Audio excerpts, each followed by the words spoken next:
Est-ce que l'anxiété est le mal du siècle? On en parle avec Karine Gagné, Stéphanie Pelletier et Hugues Crucifix.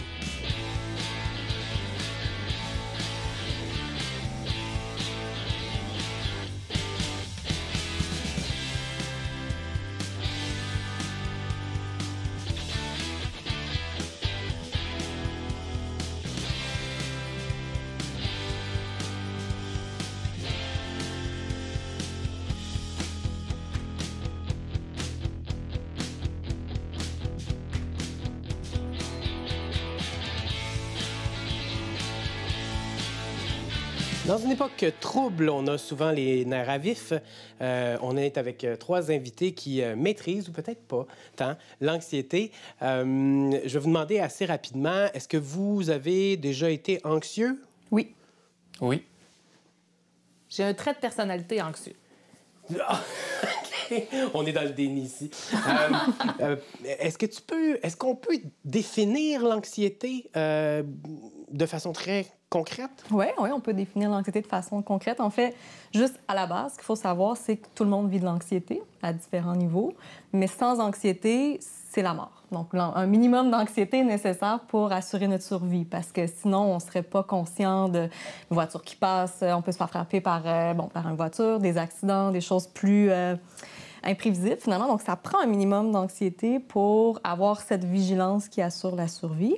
Mais là, on a différents degrés. Donc, on a des degrés normaux, ce qui nous permettent de fonctionner, et on peut aller jusque dans le pathologique et on n'arrive plus à fonctionner au quotidien. Tout nous semble difficile. Puis là, bien, souvent, idéalement, il faut aller chercher de l'aide ou au moins commencer un cheminement parce que c'est très, très handicapant. On a l'impression, puis peut-être à tort ou à raison, mais que l'anxiété prend énormément d'ampleur. Est-ce que c'est du marketing ou vraiment la société actuelle est carrément anxieuse? Je pense que la société actuelle est plus anxieuse qu'elle ne l'a été. Mais ça vient aussi avec une libération de la parole, si je peux dire, par rapport à l'anxiété. Okay. Je pense que quand vous travaillez avec une génération qui est un peu plus âgée, c'est beaucoup plus difficile de discuter d'anxiété parce que pour les personnes de 40, 50, 60 et plus, c'est quasiment comme un acte de faiblesse d'être anxieux. C'est pas normal. Aller voir un psy, c'est de considérer comme un fou. Y a quand même quelque chose de très... qui peut être mal interprété par rapport à l'anxiété, mais je pense qu'aujourd'hui, on a évolué et on est plus ouvert par rapport à une émotion qui, comme Karine a dit, est normale. Je veux dire, tout le monde, à un moment donné, peut ou va ou a ressenti un minimum d'anxiété. L'important, c'est qu'est-ce qu'on fait avec ça. C'est comme une émotion. Je veux dire, le fait d'être amoureux de quelqu'un, ça ne fait pas de vous quelqu'un de fou. Mais quand n'importe quelle émotion, quand elle est trop élevée ou qu'on vit trop que par cette émotion-là, c'est là que ça devient problématique. Mais le fait qu'on ait beaucoup évolué, qu'il y ait beaucoup l'accès à l'information, Internet, etc., tout ça est générateur d'anxiété aussi. Donc, je dirais que l'anxiété, au final, c'est un symptôme de notre évolution en tant que société par rapport à la technologie, à l'accès à l'information. On n'est pas spécialement fait, je dirais, pour être autant stimulé par autant de choses. Puis c'est ça qui génère de l'anxiété, au final. OK. Donc, une des choses qui peut générer de l'anxiété, c'est la superstimulation du monde actuel à tous les niveaux. Est-ce que les descriptions qu'on en a fait, est-ce que tu dirais encore que tu as certains traits de personnalité anxieuse ou tu dirais, ouais, finalement, je suis quand même anxieuse? Ben non, mais quand je dis trait de personnalité, c'est parce que je veux pas m'auto-diagnostiquer un trouble anxieux, tu sais, dans le sens que ça m'empêche pas de fonctionner dans la vie. Oui, j'éprouve de l'anxiété comme n'importe quelle personne, puis peut-être, je dirais, un peu plus, entre autres du fait de ma carrière, parce que je suis pigiste, je fais des spectacles, je veux dire, c'est sûr qu'avant un show, ça peut spinner là, dans ma tête comme il faut, mais c'est pas... c'est rare que ça va m'empêcher de fonctionner ou que ça va avoir un impact paralysant, tu sais. C'est pour ça que je dis trait de personnalité, parce que, oui, je fais de l'anxiété, je suis anxieuse, mais je considère pas que je suis diagnosticable par un trouble anxieux. C'est juste ça que je voulais dire. C'était la nuance que je voulais faire. Tu as nommé quelque chose de super intéressant quand tu dis, tu fais des spectacles, tu es pigiste. Bien, être écrivaine, on s'entend, là, c'est pas relax. Ça va pas être relax. est-ce que ça te sert dans certains moments? Ah oui, complètement, c'est ça? Ouais. Tu le vois, là, des fois. Bien oui. Tu sais, l'anxiété, je pense aussi là, que c'est le fait de voir, tu sais, c'est un peu une inquiétude. C'est le fait d'être capable, de trop, des fois, être capable d'imaginer toutes les situations possibles, souvent négatives, malheureusement, qui peuvent advenir, tu sais, dans un... Fait que c'est l'imagination, là. T'as beaucoup d'imagination quand t'es hyper anxieux parce que tu imagines tout ce qui pourrait t'arriver, tu sais. Fait que j'imagine que écrivain, c'est un peu ça aussi. On est tourné vers le changement, vers l'avenir, vers... si tu penses à un personnage, il faut que tu sois capable de décliner justement toutes les possibilités de ce qui pourrait arriver à ton personnage pour choisir le bon truc. Fait que ça spinne dans une tête d'écrivain, tu sais. Ouais. Fait que... Est-ce qu'on nomme l'anxiété dans ce cas-là ou c'est peut-être autre chose? De se mettre en danger comme ça devant un public avec un texte qu'on a écrit, c'est quand même... Mais en fait, je pense qu'on peut faire la différence entre le stress et l'anxiété. Donc, le stress va être associé à un événement, mais quand l'événement est passé, le stress s'en va. Tandis que l'anxiété, ça va perdurer. L'examen est souvent un bon exemple. Donc, je suis stressée avant un examen. C'est normal, je veux être sûre de performer, je ne sais pas à quoi m'attendre, donc je fais face à de l'inconnu, je veux avoir des bons résultats. Quand l'examen est terminé, si je continue d'y penser en me disant qu'est-ce que j'ai mis à cette réponse-là, est-ce que c'est la bonne chose, puis là, je continue à ruminer, là, je tombe dans de l'anxiété. En fait, il y avait une phrase que je trouvais très juste quand on parle d'anxiété, c'est on minimise notre capacité à faire face à une situation dont on exagère les conséquences ou le niveau de difficulté. C'est le stress du futur, finalement. En fait, si on était concrètement capable de vivre dans le moment présent constamment, on ne ferait jamais d'anxiété. Parce que l'anxiété, soit c'est de la projection, soit c'est de la remise en question, puis c'est des doutes. Puis quand vous avez des doutes sur des choses qui sont déjà produites, vous ne pouvez plus les changer. D'où le fait que ça génère de l'anxiété, parce que c'est irrationnel. Puis quand vous projetez des scénarios sur le futur, c'est pas encore arrivé, donc ça n'existe pas en fait. Puis vous générez une émotion sur quelque chose qui n'existe pas. Puis c'est ça qui génère de l'anxiété, parce que vous êtes impuissant face à quelque chose qui n'est pas encore là. Donc comment vous voulez agir par rapport à ça? Puis ça peut même aller très loin dans le sens où on va se faire beaucoup plus de mal que cette chose pour laquelle on se stresse dans le futur, même si elle avait les pires conséquences. Donc, c'est une situation assez particulière où est-ce que le cerveau est quand même capable de se faire croire des choses. Jusqu'où ça va dans ta pratique? Est-ce qu'il y a des... Comment est-ce qu'on constate qu'il y a une personne, OK, tu sais, il y a probablement une certaine problématique à ce niveau-là? Généralement, les gens arrivent à l'identifier ou vont décrire comme à travers des crises d'angoisse, par exemple, ou des situations où ils ont carrément figé, ils augmentent augmentation des pulsations, remarquent une augmentation des pulsations cardiaques, respiration, impression qu'on va carrément perdre connaissance. Donc, il y a vraiment des gens qui vont vivre les attaques de panique. Mais en temps normal, quand on fait de l'anxiété, on a quand même une capacité à le reconnaître. Ça ne veut pas dire que les gens, tout le monde qui fait de l'anxiété le reconnaissent comme ce que tu disais plus tôt. Tu sais, des fois, on ne réalise pas. On est un peu sur une routine, sur train-train quotidien, on fait nos choses de façon automatique, mais on réalise peut-être pas que certaines de nos actions qu'on a prises dans une journée, bien, ça a été guidé par une forme d'anxiété. Mais bref, ça reste qu'il y a toujours un peu de possibilité de faire de l'anxiété, là, mais...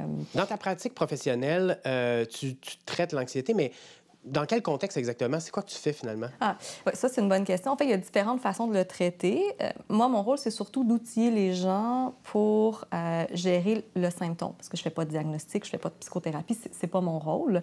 Mais je vais aider les gens à développer des stratégies pour être dans le moment présent. Quand on parle de pleine conscience, la méditation, la respiration contrôlée, c'est super efficace parce que ça nous permet de nous recentrer sur le moment présent puis de ne pas partir dans des pensées qui vont être anxiogènes. Puis ça nous permet aussi d'induire une détente physiologique. Généralement, c'est mieux de le pratiquer quand on n'est pas ultra anxieux. Parce que si je fais face à une attaque de panique, puis là, je me dis, OK, là, je vais essayer mes exercices de respiration, puis on se rend compte que ça ne fonctionne pas vraiment. Puis là, on dit, OK, mais j'arriverai jamais. Puis là, on part dans cette espèce d'impression d'échec, puis je vais jamais avoir le contrôle sur mes symptômes. C'est pas idéal. Donc, idéalement, c'est choisir des moments clés dans la journée. Puis ça, c'est un point de départ. Il y a vraiment plusieurs façons de traiter l'anxiété, mais de s'accorder des moments où on va faire cette méditation contrôlée-là, où on va être dans technique de respiration. On apprend à se calmer, on apprend à gérer les symptômes de notre corps, mais à écouter notre corps aussi. Parce que le but, c'est pas non plus d'écraser l'anxiété, c'est de comprendre pourquoi elle est là, c'est quoi les actions que je pose par rapport à ça, puis comment est-ce que je peux modifier ces actions-là pour être dans un mode de vie plus sain, moins anxiogène, davantage dans le moment présent.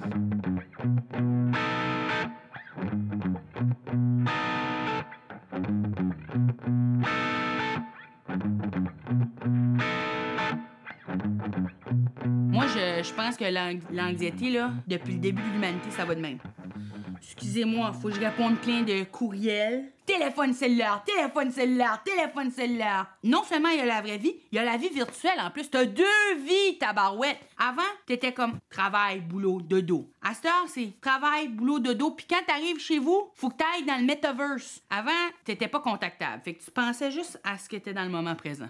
Là, on est dans une époque où quelqu'un peut m'appeler à n'importe quel moment. Là, faut que je réponde puis je parle. Là. Je suis obligée de te parler n'importe quand toi tu veux me parler. Dring, dring.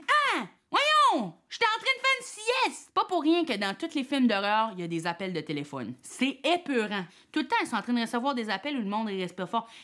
Pourquoi vous respirez fort de même? Puis il y a plus en plus de monde. Fait que là, t'es tout le temps en train de parler à du monde. Quand je rentre à la maison, il y a du monde. Quand je vais au travail, il y a du monde. Quand je vais à l'épicerie, il y a du monde. Je vais à un concert, il y a du monde. Mais j'espère, parce que sinon, ça serait plate pas mal pour le band. J'ai jamais un moment où je suis seule avec mes pensées. À chaque fois que je mange une barre granola, j'ai un wrapper, là, puis je me dis, où c'est que ça va aller? Ils vont-tu le brûler? Mettre la boucane toxique dans l'air? Ils vont-tu le mettre dans l'océan, dans la gorge, direct dans la gorge d'une tortue? C'est grave que le seul moment de solitude que je peux avoir, c'est dans mon automobile. Pis ça, c'est si je tourne pas à la radio, là, parce que si t'allumes la radio, il y a du monde qui rit à la radio le matin. Qu'est-ce qui est autant drôle? C'est pas drôle! Il est 6 heures du matin! Vous n'êtes pas supposé être aussi heureux. Le monde qui donne leur 110 %, là, ils ont gâché la société pour nous autres. Ils mettent 10 % de plus que 100. Où c'est que t'as pris ça, ce 10 %-là? Tu l'as-tu volé? Fait que oui, on vit à une époque super anxiogène, là.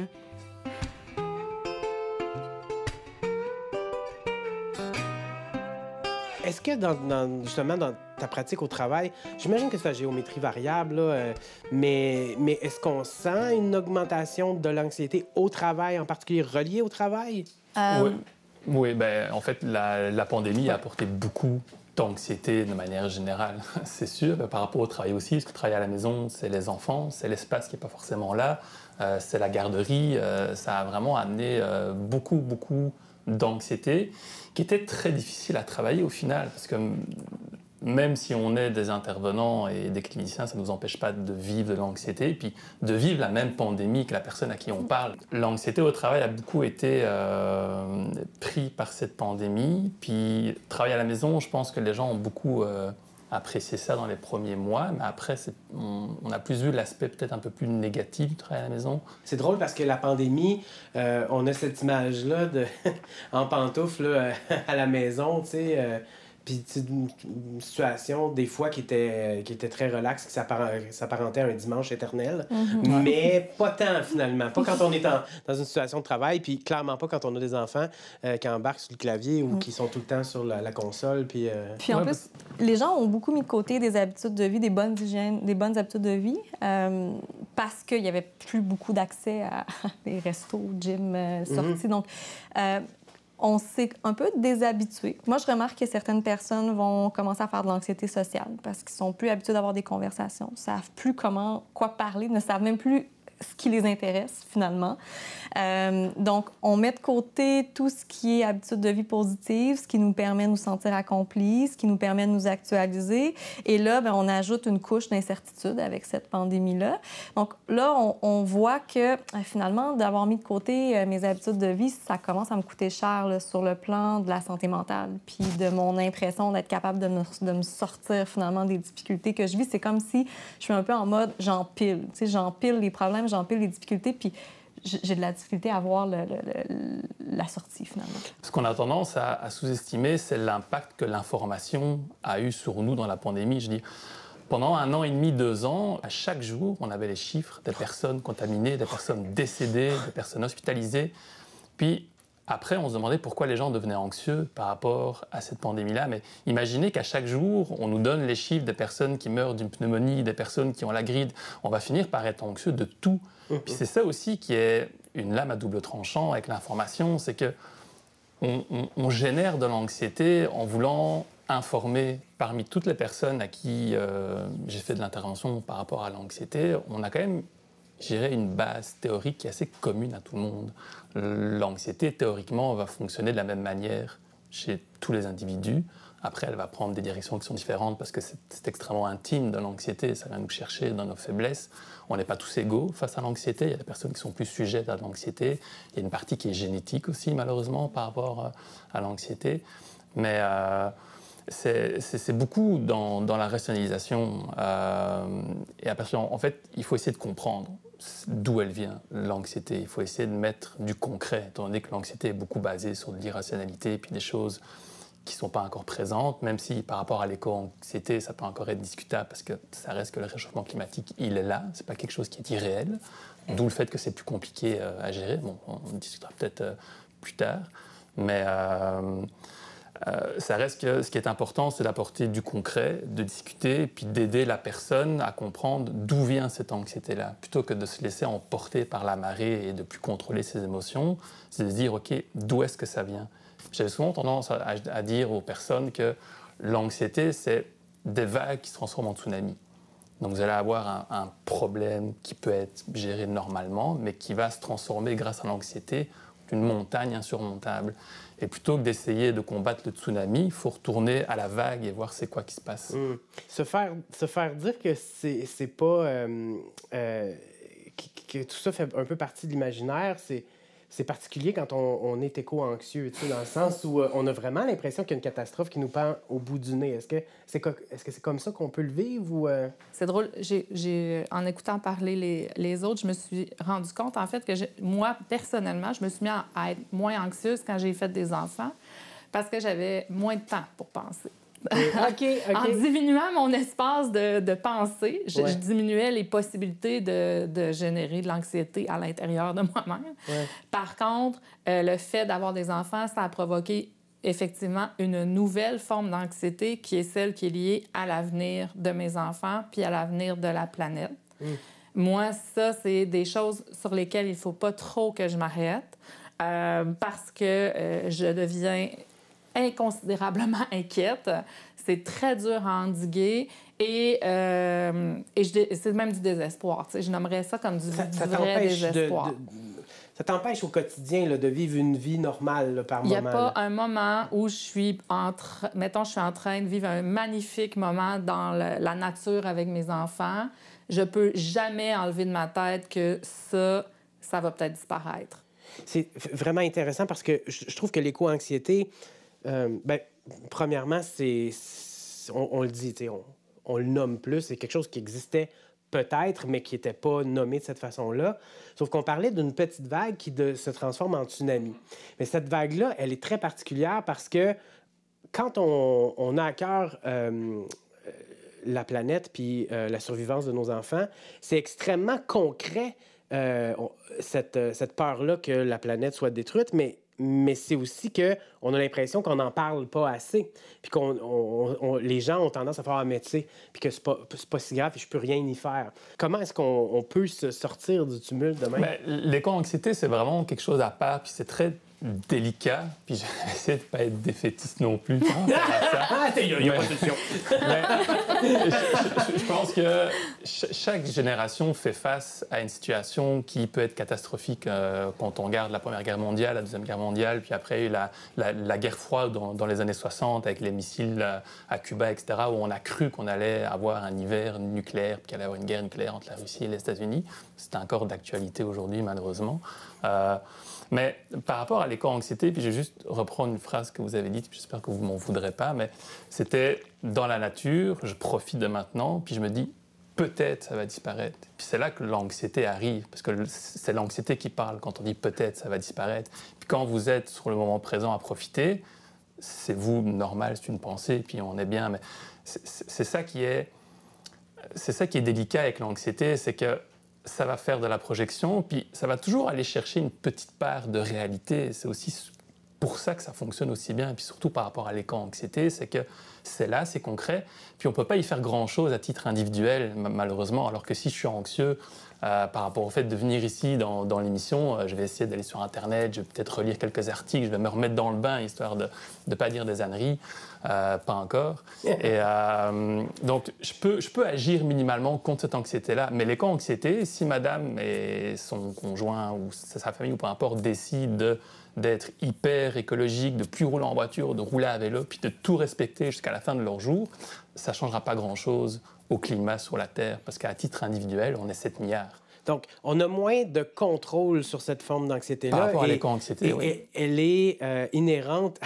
à ce que c'est-à-dire il faut absolument, dès aujourd'hui, se projeter dans l'avenir. C'est impératif, parce que là, si on le fait pas, puis on parlait de peur du danger imminent ou tout ça qui nous sauve la vie, sauf que, en même temps, c'est exactement ça qui crée cette espèce de situation d'angoisse qui empêche de vivre au quotidien. Mais il y a quand même des façons... quand on s'implique dans des actions correctives, disons, en famille, ça peut aussi amener un bénéfice, puis nous donner ce pouvoir qu'on recherche à travers l'apaisement de l'anxiété. Ça peut aider. Évidemment, encore une fois, ça ne va pas tout régler, mais ça nous donne la conviction, on est en accord avec nos valeurs. Moi, ça, c'est important pour moi, pour ma famille, de faire ces gestes-là, même si ça ne va pas tout changer. Je pense que ça reste en ligne avec mes valeurs. Je me mets dans ces actions-là, puis pendant qu'on fait ça en famille, on a ce sentiment de faire changer les choses positivement.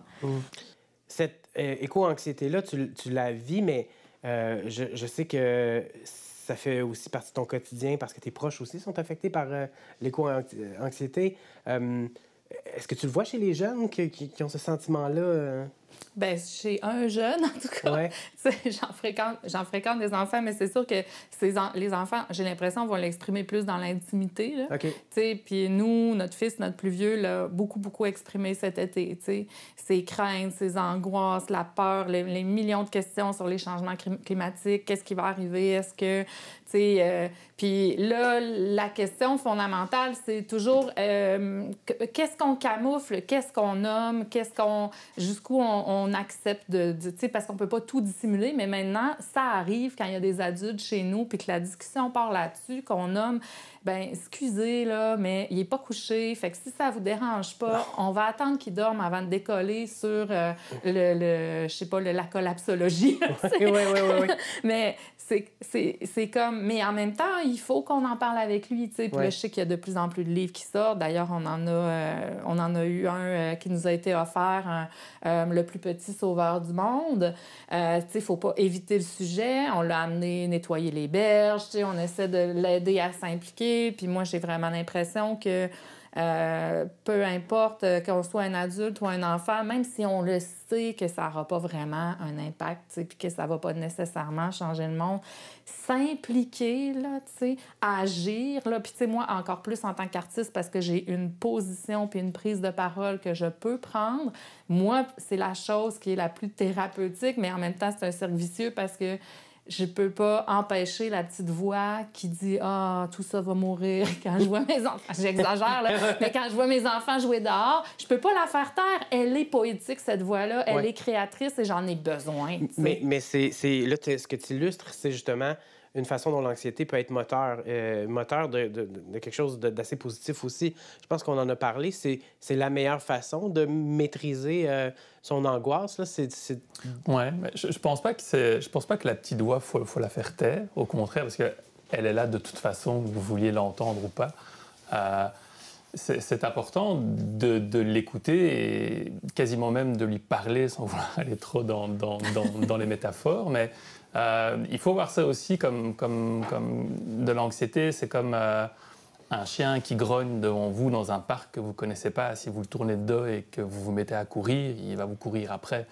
Si vous restez devant puis que vous accroupissez, vous essayez de l'approcher un peu, peut-être pas une bonne idée, mais ça va peut-être être un gentil chien au final. Ouais. Puis l'anxiété, quand elle vous parle, il faut lui répondre et il faut essayer de rationaliser un maximum. Puis encore une fois, c'est difficile avec l'éco-anxiété de rationaliser ça.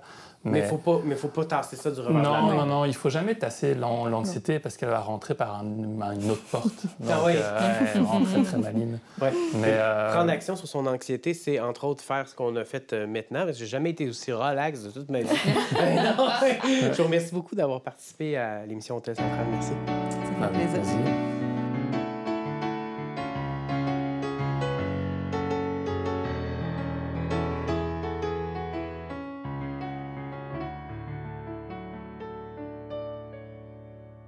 Tous les cris, les SOS. Moi, ça me rend anxiogène juste de penser à chanter dans un karaoké. C'est une chanson de karaoké là, que j'aime beaucoup faire. Là, Toi, t'es anxieuse au karaoké? Oui, parce que faut toujours que tu chantes bien au karaoké. Il y a plein d'affaires qui me rendent anxiogène. Je suis une personne anxieuse dans la vie énormément, même si je le cache très bien. Et karaoké, être bonne, être drôle, ça me rend anxiogène. Hein? Parce que les gens, s'ils savent pas que je suis drôle, c'est une surprise. Donc, c'est facile à faire. Mais si tu te mets à t'attendre que je sois drôle, là, je le serai pas. Puis là, c'est un échec. Donc, tout ce qui est ça, c'est des grandes sources d'anxiété pour moi. Et un autre truc qui est une grande source d'anxiété, c'est d'écrire des chansons, étonnamment. Et écrire plus particulièrement des chansons d'amour. Parce que, ils ont toutes été écrites, les bonnes, là. Il reste juste les quétaines. Qu'est-ce que la tienne? J'ai quand même essayé d'en faire une. Je vais te montrer avec quoi je suis arrivée et tu vas voir la source de mon anxiété. Difficile de t'aimer, mais je prends vie avec ta voix. Se voir à la dérobée, ça semble suffisant pour toi. Pour l'instant, je joue le jeu, je garde les yeux fermés. Mais toi, tu joues avec le feu. Ça commence déjà à me faire chier. Maudite inspiration, l'enfer et le paradis réunis pour tuer ma raison. Tu quittes mon corps quand ça te chante et tu me laisses sur un brouillon, un beau chantier en construction qui s'écroule sans ma permission. Et toi tu ris quand je le fond, maudite inspiration. Tu laisses traîner des tas d'idées inachevées un peu partout dans la maison. Tu me traites de jalouse, mais tu butines tout ce qui bouge, tu consommes sans provision. Tu mets le mort à pleine nuit après des semaines sans visite, si j'en profite pas, tu t'éclipses. Est-ce que quelqu'un pourrait me dire ce que j'ai fait pour mériter cette relation si dévastatrice, maudite inspiration? L'enfer et le paradis réunis pour tuer ma raison. Tu quittes mon corps quand ça te chante et tu me laisses sur un brouillon, un beau chantier en construction, tout s'écroule sans ma permission. Pourquoi tu ris quand je touche le fond? Maudite inspiration. Tu vois mon anxiété? Et si moi aussi j'allais voir ailleurs? Et si je ne t'attendais plus? Et si je te disais que je vais mieux? Déjà, cette lettre, je l'ai écrite sans toi, ma chère inspiration.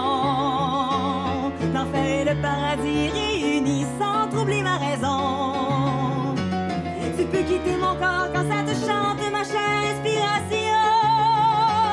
Tu peux quitter mon corps quand ça te chante. Si tu me laisses sur un brouillon, un beau chantier en construction, je vais tirer sans ta permission. Souviens-toi bien de cette chanson, ma chère inspiration. Oh mon Dieu, je suis content de ne pas avoir ça à vivre. Ça défoule par contre. Ça défoule. T'écris des tonnes pour défouler de ça.